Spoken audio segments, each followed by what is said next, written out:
I don't like it. I don't like it.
I just noticed that you wrote in the script, tits up.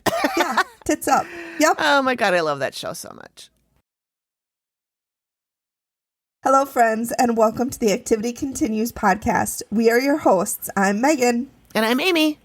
We discuss episodes of the Travel Channel's TV show The Dead Files. And tonight, Amy will be recapping Feeding the Fire, which is from season 7 and is episode 11 on Discovery Plus. So, Amy, why did you pick this episode? I chose this one because it was another one of those ones that I had seen way back. Well, I guess not that far back. But Way back, I mean, ago. 7. I think this one came out, I believe, in 2017. Oh, okay. So I probably, though, watched it, in 2019 when I discovered the show. Mm-hmm. At any rate, it was one of those ones where at the reveal, I was like, ooh. So Perfect. I made a note and I was like, I got to watch that one again. And so then I went back and I'm like, yeah, we're going to pull that one out. Mm-hmm. And I watched it again. I waited. I'm so dumb. I waited until yesterday to watch it.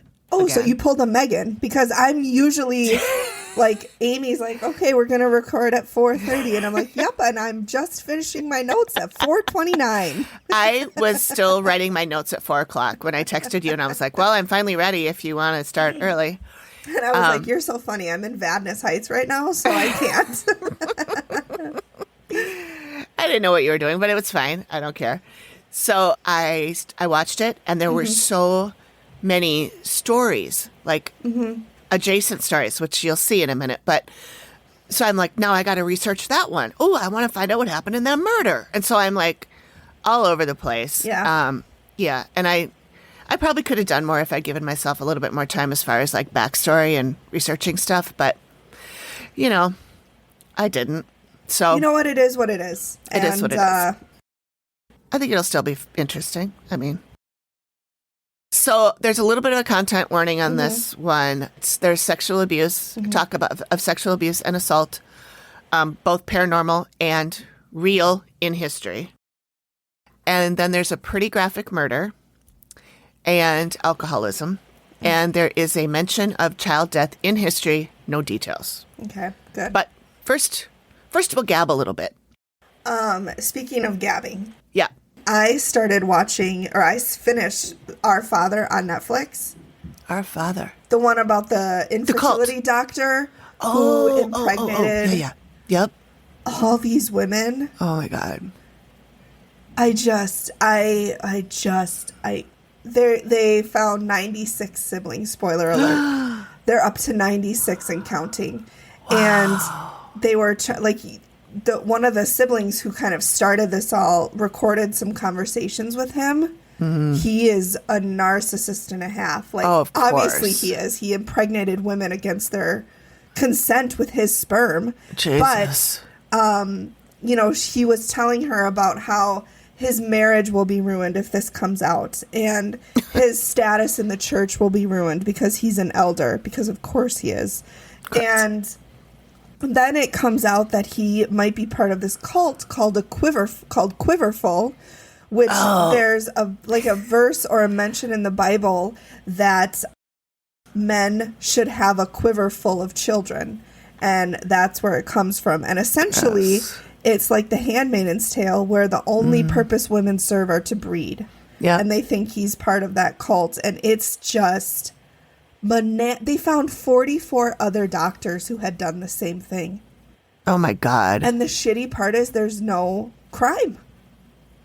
They can't charge him with a crime. What crime would he be? They went to him to get pregnant. They got pregnant. But didn't they pick their sperm donor? They did, yeah. So it would be false advertising or bait and switch or whatever. And some of them were even... He was supposed to have used the husband's sperm. Oh, like the husband brought in a sample of his own sperm to inject into his wife because they were having trouble conceiving naturally. Sure. And so he didn't do that. Oh, gross. It's so, you guys, if you haven't watched it or you don't have, or you have Netflix, you need to watch it because it is so good. It's an hour and a half long, and they interview several of the siblings and your heart, and some of the moms too, and your heart just bleeds for them. Oh, I can only imagine. That would make me angry, I think. Oh, I got really mad. I texted you about it, but... Yeah, you were like, so we have a cult. And I was like, really? I know. I thought we had a cult. No. I was like, I was about to get T-shirts made and everything. It's coming. The cult is probably, like, in progress for us. Yeah, Okay, cool, I cool. mean, Cool. give it time to ramp up, Amy. We've only been doing this for 18 episodes. I got pretty excited. Call to arms. Form our cult. Yeah. We'll gossip and drink and talk about ghosts. I'm in. And you don't have to, get rid of your family or anything like that. You don't have to give us money. No. You don't have to get rid of your family. You don't have to move into a weird area away from your friends or family. Right. I literally see no downside. It sounds great to me. Yeah. To be fair, we are pretty much in that cult. Kind of, yeah. It just doesn't have a name, I guess. We'll think of one. But yeah, anybody has any suggestions for a cult name? Hit us up. Also, we got a really, really nice review on Facebook. Yes. From one of my friends, Amber. Yeah. And Amy, but Amy, she leaves us reviews. She's the best. Yeah. She's like our number one fan. She should get a t-shirt. She definitely should get a t-shirt. She should get a t-shirt. Number one fan. With a big old picture of our faces. Speaking of t-shirts, we did do, we'll go back to Amber and you can read her review, but before I forget, I did do an Instagram, ask people to vote on a t-shirt, and most of the votes were not for the one you liked the best or for the one I liked the best. What? Yeah. Well, I guess we don't have taste. Guess not. But that doesn't matter because I'm still the boss. So I made the t-shirt design of the one that you liked, but I fixed it up a little. Remember, I think I was sending you copies back and forth. With new headphones and stuff? Yeah, I put different headphones and different fonts and all that stuff. So I had a t-shirt made for each of us. Yeah. So those are coming, and as soon as they're here, I'll get it to you. Photo up. And then we can wear them. Yes. They should be here by the time we record next time. So I'm going to wear it everywhere. I'm going to get written up at work for... for wearing a graphic tee. Yeah, for wearing... what is the word I'm looking for? For dress code violation? Yeah, yep. They'll be like, can you please wash that? It's yellow and it started off white. Well, it's a black t-shirt, so nobody will know. Perfect. Yeah. Oh my God, it'll hide all my pit stains. There you go. Yeah, so anyway, we will show those to you guys, and if you want to order them, we will figure out a way for you to do that. Yes. I just ordered them off Canva, so... Oh, nice. I just ordered them for us, and I don't know if other people can order my shirt off Canva. I don't know how that works. We'll figure it out. Anyway, back to Amber. Yes. So Amber, one of my good friends, her review was, and I quote, I mostly laugh my ass off. 5 stars. Highly recommend. Yay. End quote. Thanks, Amber. To which I say we need to work on it because she needs to fully laugh her ass off. Not mostly. But that's on us. That's on us. Right. So thank you for that, Amber. She's the best. She's the one that wrote in her story. Yeah, about her daughter. Yeah. Creepy.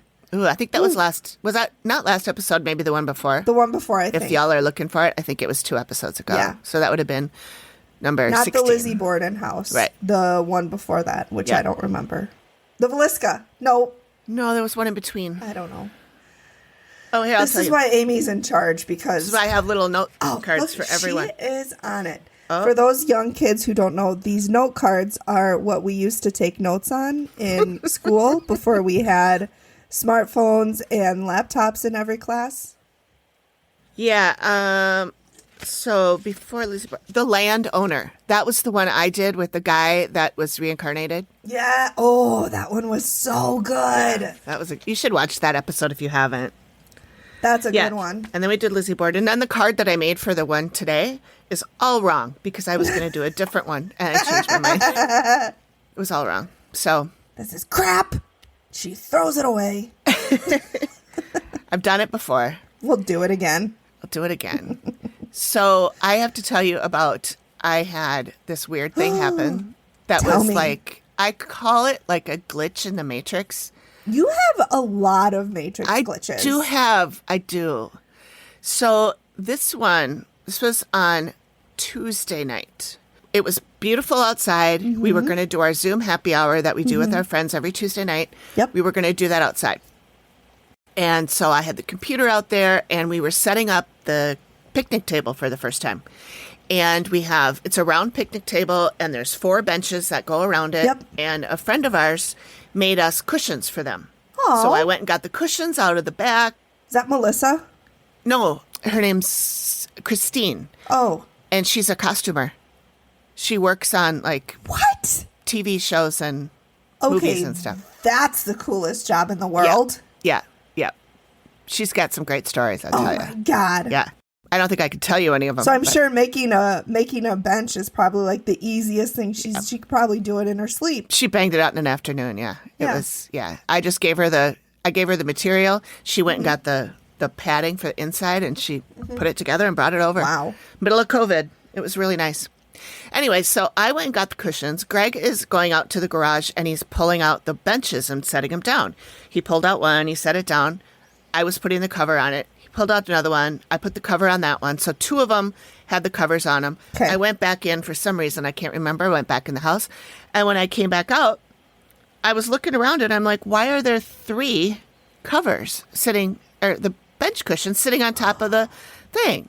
No. And I said, I know that I already put 2 of the covers on 2 of the benches. And I looked and there was only 1 bench. Greg was still bringing the second bench in. Did you talk to him about it? Yeah.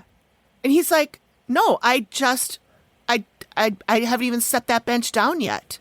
And I'm like, no, I put the cushion on it because I was wrapping the cushion around it and looking at the other one that was already done. And I'm like, oh, I'm half done. Yeah. And he's like, no, I never even brought that one out. This is it right here. I Yeah. hadn't brought it out yet. Oh my God. I know. That's freaky. It was really freaky. Freaky. You have a lot of glitches. You have I a do. lot. I have things like that. Like I had another one last couple summers ago where it was, again, about going outside. Maybe our patio is haunted or something. Maybe the world is trying to tell you to stay in. Sounds about right. But I had looked at the Echo show, the Alexa thing. Yep. And it said it was like, I can't remember the details. I think it said it was 2:45 or something like that. Mm-hmm. And did I lose time or did I gain time?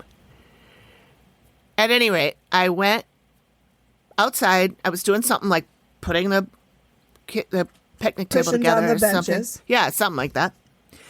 And then I came back and I had music on. And I know I'd heard at least 3 songs. And the songs Okay. are like 3 to 5 minutes, 3 right? minutes, I could even yep. name So you we're the songs that thinking I heard. 15 to 20 minutes. Yeah. And I Max. came back in and the clock had only advanced like 2 minutes. And it's not like a clock hanging on the wall. It's the Yeah. Alexa Yeah. thing. Oh my God. So I don't know what happened there. That was super weird That's too. freaky. I know. All right. So I do want to mention that we have 2 more podcasts that we're promoting this week. And Podcast promotion. Do, do, do, do, do. And the first one is called Haunted Housewives, and two women, Carly and Tara, and they talk about crew crime. What do they talk about? Crew crime. Crew crime. Yep, crew crime. Yep. True crime. Or true crime. Or true crime. Tomato, tomato. Yeah. Potato. Oh my God, I'd love a fucking potato right now. That sounds good. Cheesy potatoes. I had potatoes for brunch. Oh my God. We went out to brunch. Where'd you go? Amore.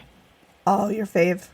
And we brought Vivi, and she got to see all her friends. Oh, she's such a social butterfly. I know. She's so cute. Vivi is my dog, by the way. Those of you who don't know Vivian Pickles is her full name for when she's a naughty girl. that. I think I called her Vivian Ann Pickles once when I was mad at her, but I don't know where the Ann came from. She just needed a middle name. You know, when you're in trouble, you need a middle name. So these ladies are mediums. They're both mediums. Oh, and God, so cool. Carly does the research, and she uses tarot cards to help figure out like how to tell the story. And Tara's mediumship is more like she speaks to loved ones who have passed.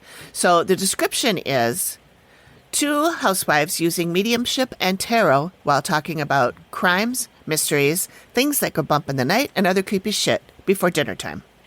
Nice. And then the other one is the nightcap.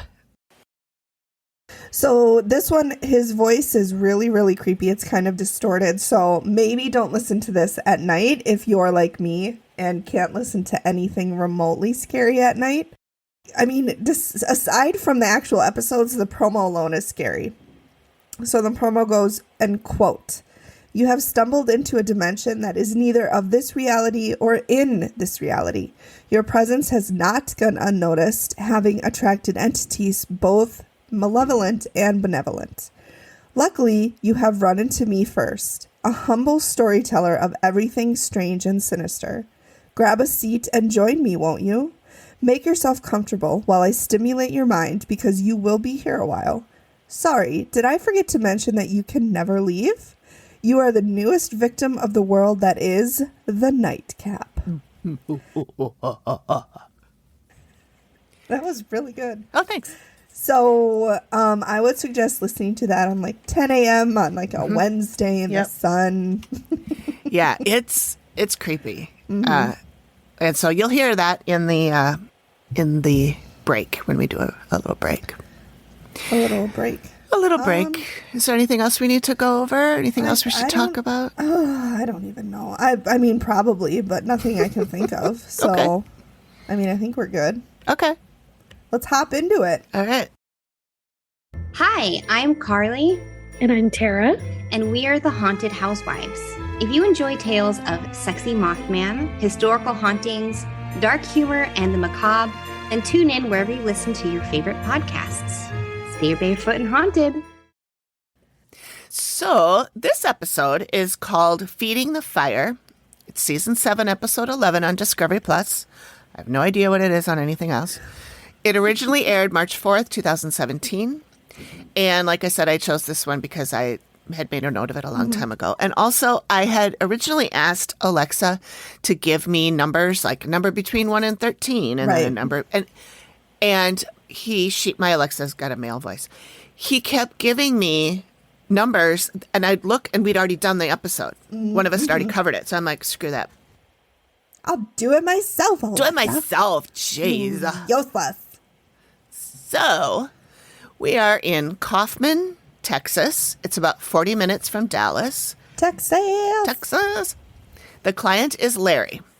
Now Another man. Oh yeah, that's right. We don't get a lot of those. No, we don't. So he called in because he says the paranormal activity in his house has broken up his marriage, and it's now going after his daughters. Oh no. He shows a photo of his wife, Denise, and daughters.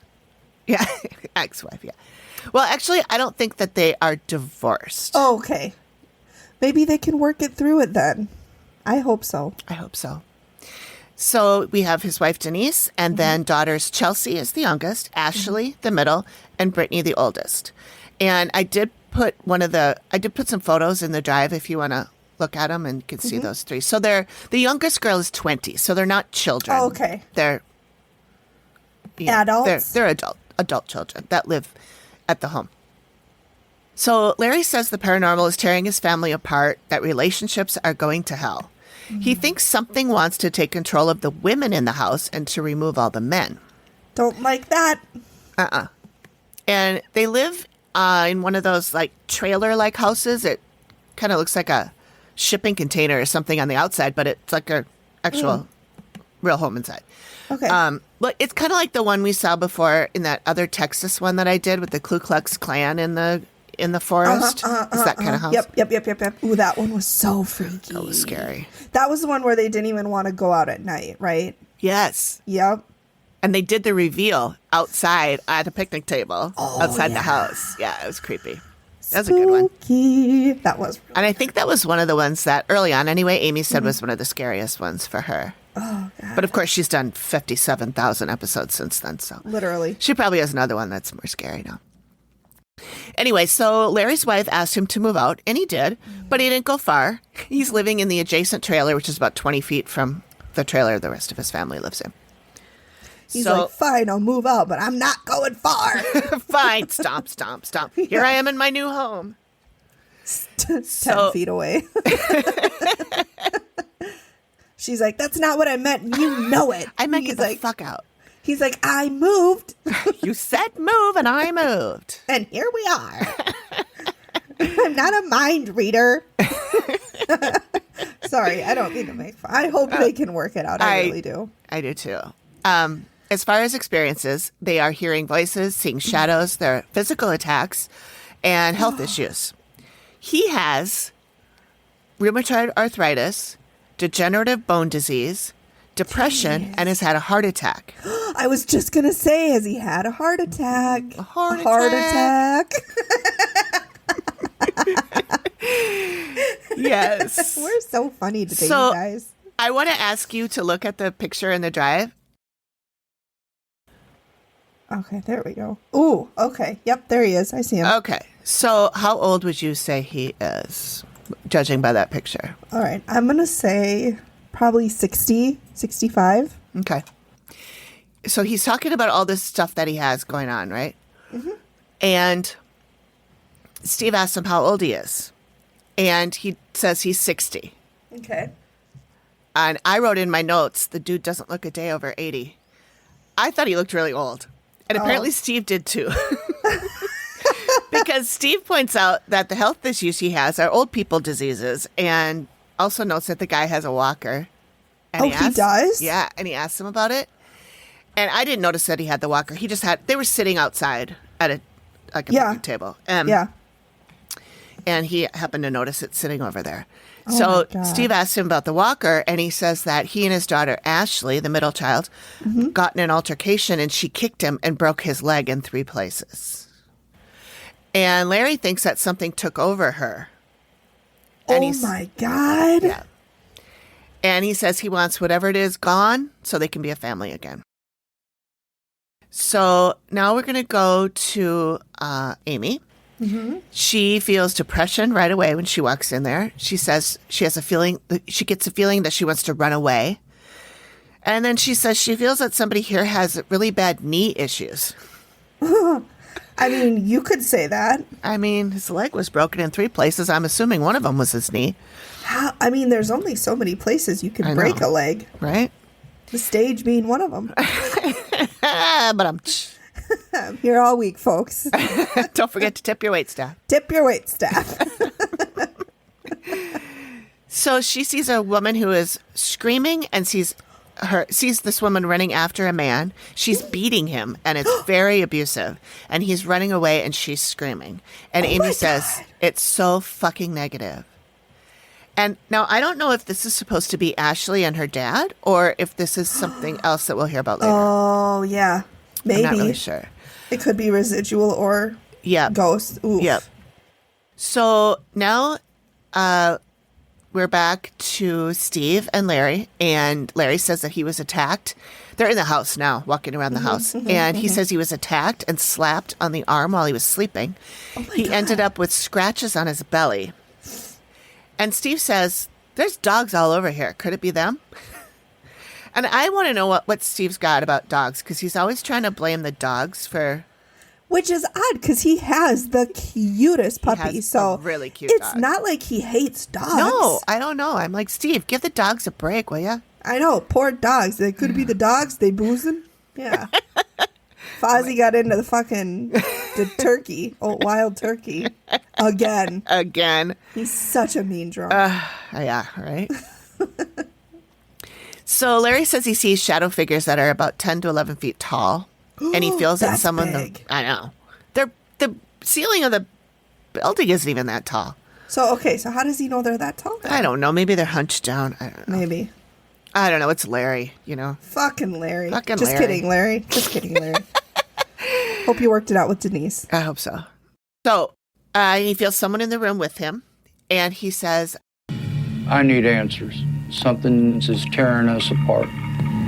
Okay. It's so sad. Yeah. On the one hand, like, you want it to be true so that, you know, his marriage can be fixed. Mm-hmm. And then on the other hand, you're like, well, is he just grasping at this because he doesn't want to accept that his marriage is over? But I hope it's not. I hope they can work it out. And I'm going to take a drink every time I say I hope they can work it out. You're up to 4 drinks. Yep. Okay, so then Amy sees an old man creeping about, and she thinks that people would feel watched and would see a shadow. He is a creepy mother. He's a creepy motherfucker. You know what, Amy? She is just with the words. I know. Like, she gets to it. I know. I really wish that they didn't have to bleep her. I know. I feel like when you put it on Discovery Plus, I feel like you don't need to bleep it. Yeah, it's probably a TV PG-13 or whatever, so they can't. Oh, yeah, true. Make it R. Yeah. Put it on HBO. I want to hear all those fucks. All those fucks and shits and motherfuckers. There was a lot of them in this one, actually. Okay. From Good. Steve, too. Oh, Steve. He had... I'm not going to spoil anything, but he had the best quote at the end. Oh, I can't wait. Yeah. So Steve is talking with Denise and asks if she believes that the paranormal broke up her marriage, and she says no. She says people break up all the time. Not all relationships last. Mm-hmm. She doesn't expand any further on that until much later. Do we know how long they were married? 26 years. To be married that long. I mean, I know it happens, but that's sad. It is, yeah. So Steve goes, I assume you don't believe in the paranormal. And she goes, oh, no, I do. I do. And she believes that it's terrorizing her family. It's just not the reason for the breakup. Mm-hmm. Okay. So she tells a story about how a time that a family photo fell on the floor. It was sitting on the mantle and it just fell on the floor. Mm-hmm. And the camera goes to, it shows 2 framed photographs. And one of them is the 3 daughters. And the other one is a couple behind them. And you can see the daughters are in focus and the couple is out of focus. Blurry. And then they merge it. And so then you can see the couple and they blur the daughters. And I put that one in the drive too. Oh, and his wife. Yep. Okay. And look at how he did look at one point. Yeah. Super young. Yeah. And granted, this picture probably is 26 years old. Mm-hmm. But she actually looks younger now than she did back then. And he's still... I mean, maybe he's looking rough. Being divorced was good for her. Or being separated is good for her. Maybe. So anyway, the family picture fell on the floor. And Steve, once again, tries to blame the dogs. Got a bunch of dogs here, right? Yeah. And she's Steven, like, I know. The dogs are not to blame for everything. Right. And she's like, no, they were sleeping in the other room. Then this is what Steve says next. No, I hate to say this, but I mean, Larry's 60, right? Yes. He doesn't look good for his age. No, he looks more like 80. If he keeps going the way he's going to end up dying a very premature death. What's he doing? Larry. I know, we don't find out until the end, but... Is Larry boozing? So she brings up something at this point that I found odd. Okay. Denise says she doesn't want their children to go through what she did. And then she tells about how her stepfather was murdered, and they were very close. And I have no idea why she thinks Larry's going to get murdered. They skip right over this. They don't discuss it at all. Which, Steve, you're a homicide detective. Like, maybe dive into that piece. You know what? He probably did, and they cut it. He probably did, yeah. That's the thing, as I have to keep remembering. It's like, why didn't you? They probably did, and it just got cut. Yeah. So we're back to Amy. She senses that someone here lost someone and isn't getting over it at all. And she said he didn't die here. He died far away, but recently, like in the 90s. And he's a good guy. He's trying to get away from here, but he can't. And she says there's an energetic cord formed between this dead man and the living person that he had a relationship with. And she's seen those before. A lot of spirits will form cords. Sometimes they're not good, though. No, I know. Well, in this one, I don't think that he formed it. I think she did. Oh, okay. All I saw was them pulling this cord, and he's like, She says it's not a happy situation. So maybe he wants to move on, and he can't. It's funny, we don't think about that. We don't think about the living holding the spirits here. Like, we think about them staying. By choice. Interesting. Yeah. It's not always by choice. And I never knew that until right now. Yeah. I guess I hadn't really thought of it either. Right. Yeah. Huh. Greetings, friends. Do you have a taste for the unknown? Are your days plagued with thoughts of the strange and morbid? Has your bloodlust for knowledge of the most sadistic killers that has ever walked the earth ever been satisfied? If not, then I'm here to help. Welcome to the Nightcap, where nothing is taboo and the topics are always fresh. Join me by the fire on the first of every month for tales of terror and stories of the sadistic. Learn why your neighbor might be hiding a horrible secret, or if that conspiracy theory you thought was false turned out to be real. Whatever your dark desire, I have what you need. You can find me on Spotify, Radio Public, and Anchor, with more ways to listen coming soon. Without further ado, be safe, stay curious, and now, back to your program. So, anyway, Steve is now meeting with Chelsea. That's the youngest daughter, and she's 20.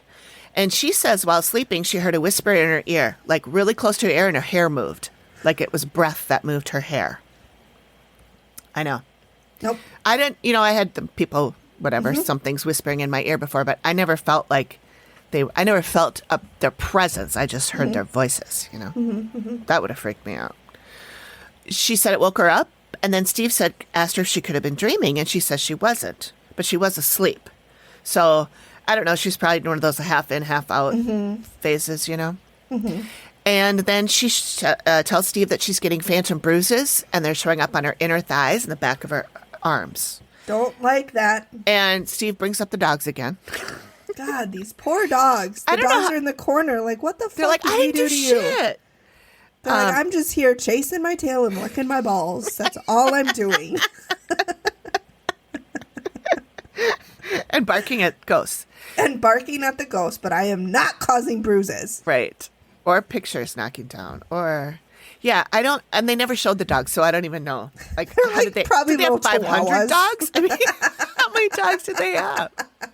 They're like little Yorkies or Chihuahuas or something. They can't even reach the mantle. Teacup poodles. I would love to know know what kind of dogs they had. Yeah. Larry, tell us. Okay. So Chelsea has dreams of her family being murdered. And she also has dreams where she sees her sister Brittany hanging herself in the bathroom in the shower. Oh my God. Yeah. And in the dream, Brittany tells her this is something she just has to let her do. And she says Brittany's never been like this. It's really odd for her to have that dream. Brittany's not suicidal. But it's freaked her out so much that she doesn't sleep in her room anymore. She sleeps in her mom's room, in the master with her. So now Amy is in Chelsea's room. She sees a dead woman who was murdered. This woman comes through the wall and is trying to reach whoever is in the bed.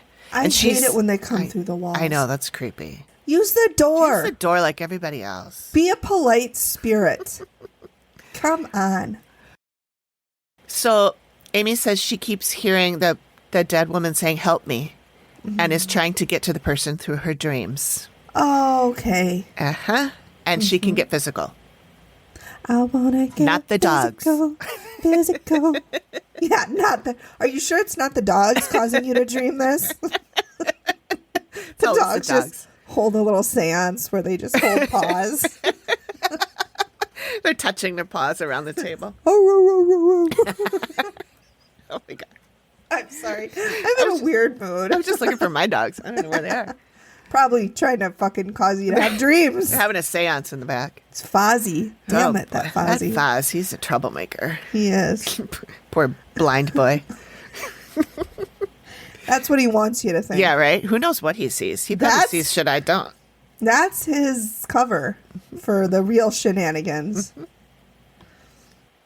All right, so now Steve is talking to the oldest daughter, Brittany, and she has seen a big shadow in her room. It's almost So- touching the ceiling. All the girls still live there? Yep. Okay. She admits that she has anxiety. She doesn't sleep well because her mind races. She says she's thinking of everything and nothing at the same time. Oh, God. And I'm like, I know how that is. You should get some medication for Yeah, that. some CBD gummies and a podcast that puts you to sleep. She says that whatever's here brings out the worst in people. So now Amy is in Brittany's room, and she says, for the living and the dead, this is just a terrible place. The room? Yeah. The Brittany's room. Brittany's room. Yep. The whole room is filled with depression. The whole room is filled with a black goop. Ooh, not goop. It's literally coming out of the walls. So Matt asks her what it is, and she says it's a collection of negative thoughts, feelings, and emotions that are pushed out of a living person. And this kind of negativity can cause mental or physical illnesses and can cause people to act irrationally. Like hanging themselves, for example. Yes. Do you have to do that in here? Speaking of licking balls. Damn it, Greg. Just kidding. Just kidding.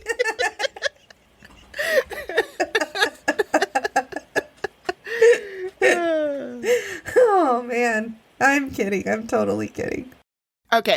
Okay, so now Steve is talking to Ashley. That's the middle daughter. And the first thing we hear Steve say is, so you're the one who broke your dad's leg, right? Shots fired, Steve. I'm like, nice intro. He probably Wow. talked to her for 20 minutes before that, but of Yeah, course, the way they edit it, right. that's what we hear. Hi, I'm Steve. So you broke your father's leg. Were you boozing? So she tells her, he tells her that her dad doesn't blame her and that he blames the paranormal. He asks if she agrees, and her answer was, well, he was acting pretty weird that day. And I'm like, honey, I think he meant you, not Larry. She's like, yeah, no, he was weird. I was in my complete right mind when I kicked the shit out of his leg. Exactly. He was crazy. Yep.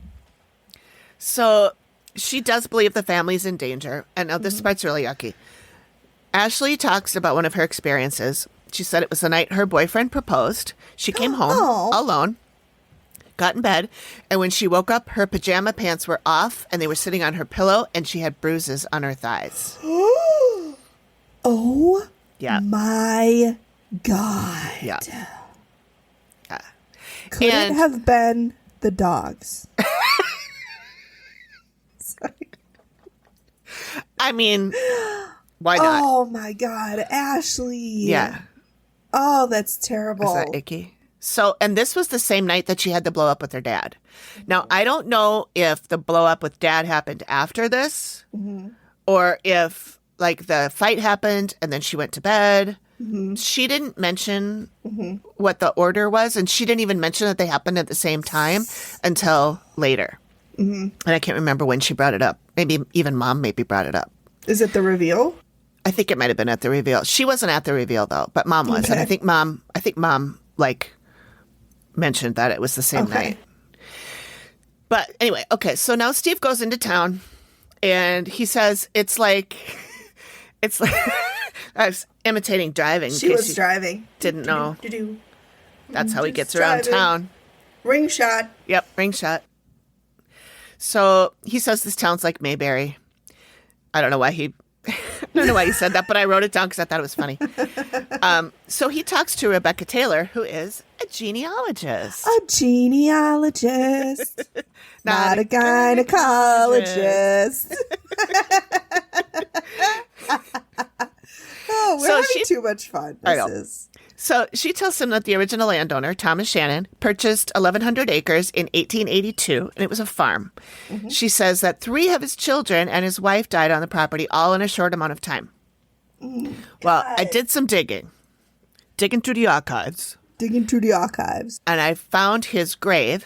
And according to his tombstone, he went by TJ. His name was Thomas J. He went by TJ. He had a child who died in 1875, the same year she was born. Oh, and no. I know. And I found her little gravestone. Her name was Minky. Stop. Isn't that cute? Her grave says she was 5 months and 2 days old. It says that right on the grave. Mm-hmm. Then another child, Laura, died at about a year and a half, but not until 1890. So that was 15 years later. And then his wife died in 1892, so 2 years after the 2-year-old died, or the 1.5-year-old, and she was 50, which means that she had that baby, Laura, when she was 48 years old, which seems awfully old to have a baby back in the 1800s, you know? I mean, it seems awfully old to be alive. I was going to say you're nearly on your deathbed by the time you're 48, I think. But anyway, I did not find a third child. But so there was another child of theirs that died, but she died like many, many years later, like in the 40s or something. Mm-hmm. So that's that. I don't know. I couldn't find out any more about those kids. But anyway, so Thomas also died on the property in 1906. His cause of death was exhaustion. Mm-hmm. And then it showed the death certificate. So, of course, I paused and zoomed in. And it says that his contributory cause was an abscess that he had for a year and a half. I don't know what kind of abscess. I don't know where it was, but I wonder if it was maybe a tumor that they thought was an abscess. Maybe. Yeah, I don't know. Could have I'm been. not a doctor, so I have no clue. And they, died of exhaustion, I guess. So his grandson ended up with the property, inherited the farm at some point. His name was Shannon Jones, and this was in 1922. Shannon couldn't make it work either, and he sold it. Mm-hmm. He died of a heart attack in 1948 at 55 years old. And so they said he worked himself to death. Oh, jeez. And I found a newspaper article that said that 2 months before his death, there had been a fire at the place where his business, and it destroyed $350,000 worth of cotton. So they must have been cotton farmers. Not the cotton. Yeah. So. Oh my God, that's a lot. Yeah. Especially back then. Oh yeah. I mean, that's a lot now, but can you imagine with inflation? That was probably well over like $5 million. Yeah. Oh yeah. Probably. Math. I should have my calculator up, but I don't. So now we're back to Amy. She sees an angry man in his 30s or 40s, and this is between 1930 and 1950. Remember, Shannon died in 1948. Mm-hmm. He was out there. He was out there on the land, and she said there was nothing here but dirt, and he was freaking the fuck out. She sees a bank and a bunch of paperwork on a desk and said that someone is stamping all the papers with bank. Bank. Oh, like maybe the bank owns the land now? Yeah, I it's think been in foreclosure. I think so. She said something about him having money because he's got money, but I don't know. Maybe he sold it to the. Maybe it burned. Maybe his money was all tied up in that cotton. Yeah, it could have been. So, and I'm wondering if it was all dirt because of the fire. That happened. Maybe. Yeah, maybe. But yeah, he sold the land in 1922, I think. Oh. Unless I got that wrong. Maybe 1922 is when he had it. No, it says he sold it off in 1922. Huh. And then he died in 1948. At any rate, maybe he sold it, but he still worked it? Yeah, he could have. Sure. Yeah. The fire was never mentioned in the TV show. That's just an article I found. So anyway, Steve is at the Dallas Public Library. He learns about a case that he thinks might be important, so he meets with a local woman who knows this case. And her name... A historian? No, she's just a local lady that, I don't know, maybe she's the town gossip. I don't know. Yeah. If she is, I want to meet her. I know. She's probably got the tea. I know. She seemed pretty cool. So her name is Nita Ann. Ooh. I know. She tells Steve the whole story about this guy named Charles Ice. He was one of the property owners. He bought it in 1953. He had a wife named Opal. And if you look at the pictures... Yep, I did see them. Okay, that's Charlie and Opal. And then... Oh. Very, very, like, 50s looking woman. Yeah. Very 50s. Yeah. And so apparently Charlie had been having an affair with a woman named Mary. She's also in the pictures. Yep, I see her. You dog. So Nita then pulls out a birth certificate and tells Steve that Charlie and Mary had a love child in 1953. And you can see the birth certificate, and his name is listed as the father. The mother is listed as Mary Louise Winkler, and she's 20 years old. And he was 40-something. I can't remember how old he was. Love child. Love child. So what confused me about this was that the informant, which is on the birth certificate, it's the person who is like asking to have it be filled out. And her name was Mrs. Mary Louise Younger Ice. So the mother of this baby, her name is Mary Louise Winkler. This person's name is Mary Louise Younger Ice.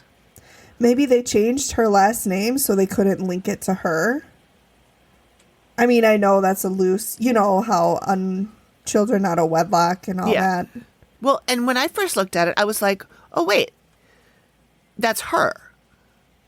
But I don't know where the name Younger comes from. Right. And so then I'm thinking, oh, maybe it's a Mrs., so it's not somebody who's, like, it wouldn't be Charlie's sister because it's somebody who's a Mrs., and her last name is Ice.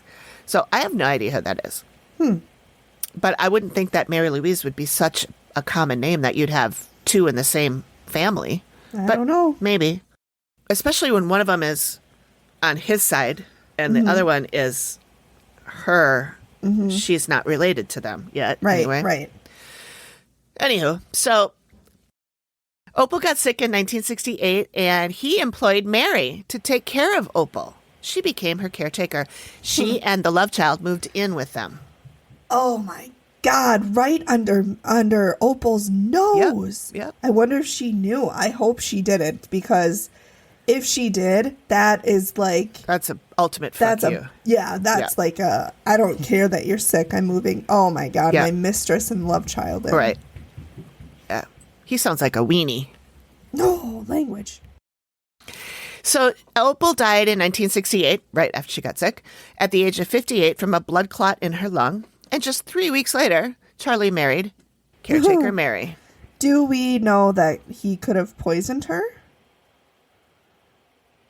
Why not? Mary could, I mean, that is more of a woman's thing, but I would have guessed Mary over him. Yeah. Right, because, you know, she's in her position. She's in her way. Yep. Yep. Very possible. So Nita hands Steve a death certificate and says it's Opal's, but I paused and looked, and it wasn't Opal's. It was Charlie's. It's dated 1975. So I assume this is just a mistake in editing. But so Charlie and Mary were married for 7 years until he died in 1975. He was 66. Cause of death is heart attack. It says it's a sudden death, cause unknown. And then you know how sometimes on the death certificates it'll say like how long somebody suffered from whatever it was that they had. So for that, the length of time was 15 minutes. And then it said, I guess, a secondary cause, presumed arteriosclerotic heart disease, length so 15 years. Heart attack. He also had diabetes mellitus and a mass in his colon. Not a mass. A mass. So Nita says that Mary had quite a temper. She was even violent. Cool. So she could have poisoned Opal. So that does give some credence to your theory. Especially if she died so soon after she moved in. Yep. Within a year. And she was her caretaker. So she had all the Administering access medication. to her food. Yep. Her medication, her sustenance. Yep. Mix a little rat poison in. Yep. Mary died in 2013 of Alzheimer's. She was 80. I couldn't find any obit or anything about her. But I do wonder if this was the violent, abusive woman that Amy was seeing. Maybe. Right, I said I didn't know if she was seeing Ashley and her dad, or if she was seeing. Yep.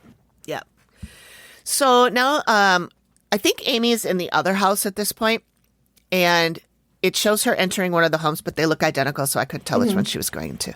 She's getting a female, and she's hearing mother and grandmother.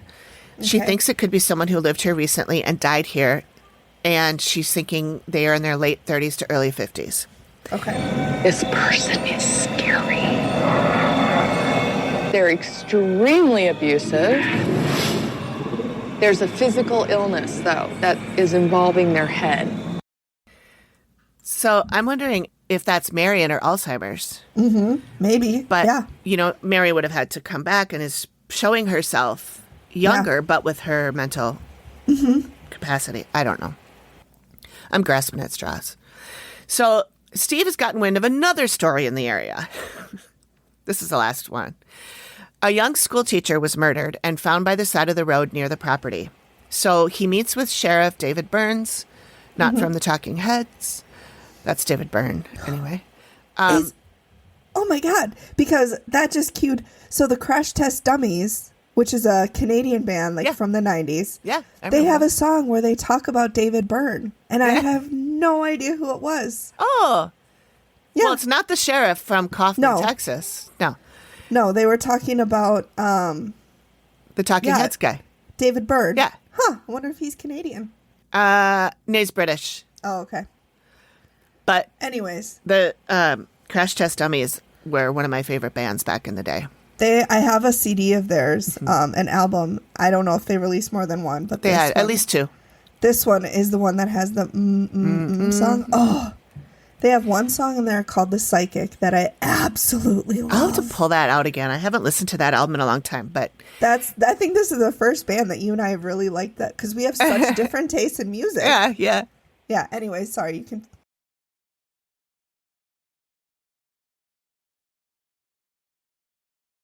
Anyway, so we're talking about David Burns, sheriff. Yes, so we're talking to David member Burns. of the Talking Heads. Yeah.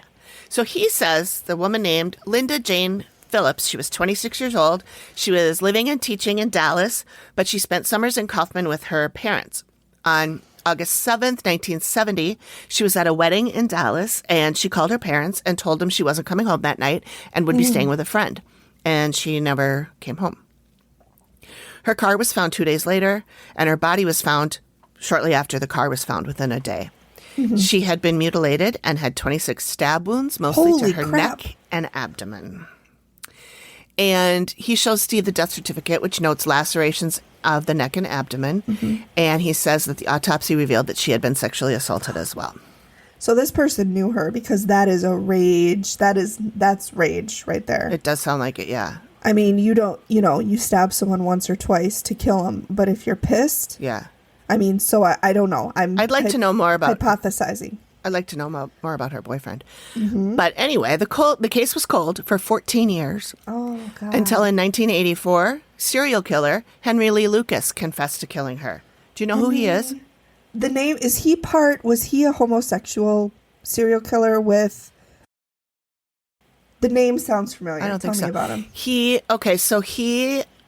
There's a Netflix movie or series, I guess it is, about him called The Confession Killer. So he got brought in for a murder and he confessed to it, or they realized that he had done it, and he was like, oh, well, I guess I'm going down anyway. So then, and they were treating him like a king while he's there. They're giving him milkshakes and they're giving him food, and he's on TV and he's loving it. Well, I guess they do that to get him to more talk. information out of him. Yeah. So he ended up confessing to everything they put in front of him. He ended up confessing to over 3,000 murders. because he liked the attention and the milkshakes. Of course he did. Yep. And he obviously didn't kill all of those people. Right. But he confessed to killing this woman. Her name again was Linda. Mary. No, Linda. Linda Jane Phillips. Oh, my God. But the law enforcement at the time believed that Lucas was the killer. The current sheriff does not. In his mind, it's still unsolved. So the only proof they have that he was the killer is he confessed? Yeah. Oh, okay. Then, yeah, I wouldn't believe him either. Yeah. Well, he knew stuff about the murder that they thought only somebody who was there would know. Oh. But then someone else said, but all that shit was in the paper. So, and it was been okay. 14 years, you know? Yeah. Yeah. It's not like they picked him up the next morning. Right. People had been talking about this case for 14 years. And you don't know, maybe he was researching cases to claim. Yeah. Yeah, he could have been. Although I don't know if he was that smart. Who am I thinking of? I might have been thinking of another Henry. Anyways, moving on. Well, the Velisca had a Henry with 3 names. Do you remember? I'm not even going to ask if you remember. You know the Adam Walsh case? Yeah. I feel like there was a Henry was partnered with that man who claimed to have killed him. I can't remember his name. I feel like it's like Otto or some very German name. This guy came forward like a bunch of years later. Tool. Okay, Otis. Otis Toole. Otis Toole? I feel like he was with somebody though. Otis Toole partner. It was. Yep. Oh, look at that. Yes. Okay. Yep. They soon developed a sexual relationship. Okay. Wow. Because he said, not that he couldn't be bisexual, or I know rape is not about sex anyway, but he said that he killed her because he wanted to have sex with her. That's what he told them. According to Wikipedia, Henry Lee Lucas was married to a woman for 2 years from 75 to 77. But again, not saying he can't be gay. Right. It was the 70s. You know, maybe he didn't feel comfortable coming out. Yep. Well, look at John Wayne Gacy, who was married twice to a woman and still fucked a lot of guys and killed a lot of guys. Yeah. Can I just say I'm very proud of myself for making that connection. Yeah, I'm pretty proud too, because you always say your memory is shit, but that was good. Yes. That was good. I'm glad we have this recorded. Big day. So anyways, Henry Lee Lucas is confessing to so he confessed to Linda's murder. To Linda's murder. But the sheriff, the current David sheriff Burns, doesn't believe it. Exactly. Yep. Which I kind of see his point. I do he's too. Confessing to like 3,000 murders. Right. Yeah, I think I'd want to look at the boyfriend. How would you even... You would have to commit 100 murders a year for 10 years to get to 3,000 murders. I mean, that could be done. I know, but I feel like it could, but also, well, I guess in the 70s, that was kind of the serial killer era. Yeah. They didn't have the DNA that they did now. It would, and if you're moving around the country, you wouldn't be able to connect it, the way that they do now. Yep. Anyways, I'm sorry, another tangent I took us on. It's okay. Okay, so now we're at Amy. So remember the murdered woman that Amy saw in Chelsea's room? Yes. The one asking for help? Well, is that Linda? Amy's talking about her, and she says she's getting the name Linda or Lily or Lily. She was between the ages of 25 and 35. Linda was 26. Mm-hmm. She's very small, super thin, and she says she's all kinds of scared and pissed. And then I did put a couple pictures of Linda in the drive. Yep, I saw those. Yep. So I think this woman may have visited Amy ahead of time because she appeared to be reading from her notes as opposed to feeling it right then. Yep. So I think that the lady came to her before and in the house too. But when she was in her meditative opening state. up. Yeah. Yep. So she said the dead woman is really wrapped up in how she died. And she said it was somewhere in Texas and she was wearing a really pretty dress. So, and she was going to the wedding. She had been at a party. Yep. Wedding party. So Amy says the boyfriend came in and then 2 big men came in, took her, threw her in a car. One beat the shit out of her. And then she says, there's also sexual stuff happening. And then Amy says that she, the victim, can see her arm being cut off. And Amy gestures that it's her left arm being cut off. And Matt asks with what? And she says she thinks it's a knife. And then she says they they did something here too. And she's gesturing to her stomach. And she says, like, they cut it open or something. Oh my God. And then the woman passed out, and then they did something to her head or neck or something. And I did look at an article about when they found Linda's body, and she was almost decapitated. It was Jesus her neck Christ. Was cut so bad. So Amy says they then scattered her body all along the road. And that's not exactly what happened to Linda. Okay. But it sure is close. So they cut her up then. Yeah. Jesus. That's sadistic. I know. So now we're at the reveal. And it is Larry, Denise, so husband and wife, and then Brittany. She's the oldest daughter. Okay. Yep. Steve explains to Amy that Larry thinks the paranormal is breaking up his family. Amy talks about the murdered woman she connected with in Chelsea's room, the youngest daughter. And remember how Chelsea said the woman spoke in her ear. Yep. And she said she saw her trying to make contact through the living person's dreams. She tries to get physical, smacking them and trying to wake them up, and also constantly whispering or yelling, "Help me." Steve shows the photo of Chelsea's leg and the bruises that she wakes up, and they tell Amy about the dream she has about the family being murdered. So I wondered if this is what Denise is alluding to in the beginning when she says she doesn't want her kids to go through what she did with their stepfather being murdered. I couldn't find any other connection. Maybe. That seems solid to me. Yeah. So Amy explains the dead people are coming to Chelsea for help, so she's most likely a physical medium. Medium. Yep. And Steve asks who this was in life, and she tells him she got the name Linda or Lily, and about how she was murdered. And she basically describes what she did for us, in her portion. And basically, it's just what happened to Linda. Yeah. Yeah. Steve talked about Linda, showed her the photo, and said, "Is this who you saw?" And she said, "Yes, she's pretty sure that's who it was." She then talks about the elderly male. He's active in both houses. She calls him the lurker because he's always behind you. He doesn't like to be seen. But if he is, it's usually a dark shadow. He's attached to somebody in the master bedroom. He's obsessed. He sits on the bed and caresses the person's face. Gross. And Denise says Chelsea has seen a man sitting at the bed because, Chelsea sleeps in her mom's with room her. now. Yep. Yep. Well, in the mom's room. Yeah. So Brittany tells a story about how Ashley woke up and her pajama pants were off. And Amy says, this is this guy doing it. And she goes, he's a little more appropriate than I thought. Inappropriate, you mean? Inappropriate. Yeah. Yes. Oh, my God. A little more inappropriate than she thought. Yeah. So Amy talks about the other deceased male who died far away, the one with the cord. This is Denise's dad. She is inadvertently trapping him here because she won't let go. And that's tough. They've never caught his murderer. So Denise breaks down. She says she was afraid. I was afraid this was going to come up. Amy explains that her wanting justice for his murder, that could be what's keeping him tethered here. I think it's a really difficult situation to be in because you have an open murder and you want justice for them. And that's something that unfortunately can sometimes keep them kind of earthbound. So how do I let him go? Because I wouldn't wish that for him. And they show Amy just looking at her, and then they cut to another scene. And I'm like, what? Sure. I don't know who edited this episode. It's kind of bugging me. Not doing a great job. That's Champ. Kind of pissing me off. Yeah. So, they probably did go over it. Either it never made it to camera or it never made it to the final. Yeah. I'm sure Amy would. I'm sure Amy's not just going to stare at somebody while they're asking her a question. Well, that sucks. Anyways, about moving the dogs. right along. You got to watch out for those damn dogs. They are causing a ruckus. Yep.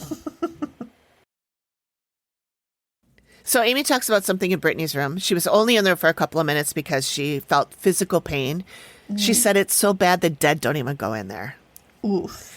And she sensed depression and sadness. And she said the living there, their brains would go 100 miles an hour, like Brittany said. Brittany said. Yep. And she tells Amy she goes through that every night. The negative energy has collected on the walls and turned into a black goop, and it's coming from a psychic empath. And guess who that is? Brittany. It's Brittany. It's Brittany, bitch. It's Brittany, bitch. Oh, yeah. So Amy explains how its energy is spilling out of Brittany and it creates negative thoughts and patterns causing irrational behavior. Steve then asks about how Ashley broke Larry's leg. It was during the argument about her fiance the night he proposed. Larry pipes up and said, "It's like something is trying to get the men out of the house so it can have their way with the women." They show Denise and she's like, "Oh boy, not this again." Yeah. So Amy asks if they've been to counseling, and they say, "Yeah, we went 3 times." And Amy goes, 3 sessions? You only went to 3 sessions? And this is where shit gets real. Ooh. Denise says that Larry told her that no matter what they do, he's going to keep on drinking. There it is. There it is. There it is. And Denise says, as soon as he said that, I was like, I'm out. I'm done. 26 years down the tubes. And she says, "You are killing yourself, plain and simple." So Amy says, Your drinking broke up the marriage because she loves you and she doesn't want you to die. So you need to get help for that if you want your family back. and then Steve says, Man the up and knock it off. It's that simple. Boom, Steve. Exactly. "Man the fuck up and Or knock this accept shit that off." she's left you and drink yourself to death. Yeah, Don't blame it on anybody but yourself. Don't blame the dogs. right. So I think I forgot to say when she showed the sketch. I thought it was later, but she must have already shown it now. But have you looked at it, the sketch? Yeah, it is fucking it's creepy. Like, yeah, it's like a That hallway. must be Brittany's room. Yeah, it is. It's right outside Brittany's room. So it's a hallway and then the door, and you see all this black Ooze. Yeah. sludge sliding Yep. down the walls. Yeah, it's Yep. really gross. So Amy does say that the black goop is making Larry's condition worse. Oh, that's when she pulls out the sketch. She explains that Brittany collects emotions and it's spilling out all over the house. And of course, Brittany feels terrible. She's crying like it's her fault. But it's She not. just didn't know. So Amy says there's family issues and there's paranormal, and they do go hand in hand sometimes. So for the dead, they need to get a medium out there to move the dead on. She suggested a special reading from a medium for Denise and her stepfather to try and sever that, let him go. And then she tells Brittany she needs to start journaling every night. And she gave her some herbs and crystals to put in a bath to cleanse her. And with Chelsea, she says at least 1 time per week, she needs to let the dead people contact her. If she doesn't, they will slam her, and they will slam her hard. So she needs to set boundaries with them, but she does have to allow them to talk to her. Yep. So kind of like meditate almost. Yeah, I guess. Amy wants the whole family to go to counseling. She says this is extremely important. And she says, I think it will lead you on a very interesting path. And I'm like, Ooh, no, what she does she mean by didn't. that? What does she mean by that? Amy, you scamp with your words. I know. And then Larry finally fucking admits that he has to stop blaming everyone else and look at himself. Gee, you think, Larry? Come on, Larry. So the end thing, they are searching for a medium and a family counselor, and the activity continues. So I don't know how long they waited to contact him and find out, but It's a good I hope one. they did something by now. I couldn't find this family. They don't have their last names, so I couldn't tell Yeah. what happened with them, or even if Right. they're still living there, or if he's even still alive, or. Yeah. And I wanted to find out who her stepfather was, who was murdered. I couldn't find that either.